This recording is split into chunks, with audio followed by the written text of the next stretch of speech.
Ayun po, ako yung Kuya Goods. Ayan, so meron tayong tanggap Honor X9.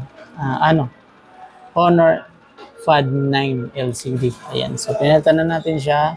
Ito yung LCD niya. Mga bossing, ayan. So sa mga gusto ng LCD mga bossing, at medyo malayo dito sa shop namin, pwede mo ito ma-order. Andiyan lang yan sa Yellow Basket. Click mo na lang. So may tatlong klase yan. Honor FAD 9, saka Honor X9, saka Honor FAD 9B. Ayan, LCD. Nandiyan yan sa Yellow Basket. So mga gusto mag-check out.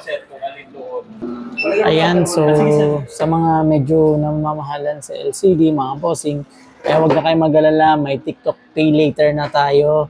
Ayan, click nyo lang po yung Yellow Basket, then yung TikTok Pay Later, meron na po 2 months, 3 months, and 6 months. Ayan, so sa mga gusto mag-check out ng LCD at medyo alangan pa sa budget, mga boss, pwede mo na yan, zero interest, pwede mo na rin yan i-check out. Ayan, na wala ka pang agad babayaran within 6 months. Ayan. So, pay later mo na lang yung LCD natin mga boss na wala pang budget para magpag-ipunan mo na. So, mas maganda, check out mo na mga boss para saka mo na lang bayaran. Okay? Yung LCD natin tapos saka ka mag-ipon. Okay?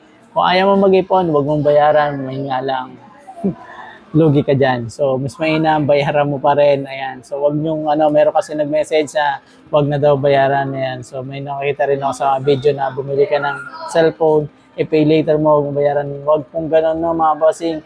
Magbayad po kayo ng utang, baka hindi kayo makapasok ng paraiso niyan. Ayan. So, pay later mo na lang yung LCD natin. Okay? Ako ang iyong Kuya Goods. Huwag nyo kalimutan follow. Paalam!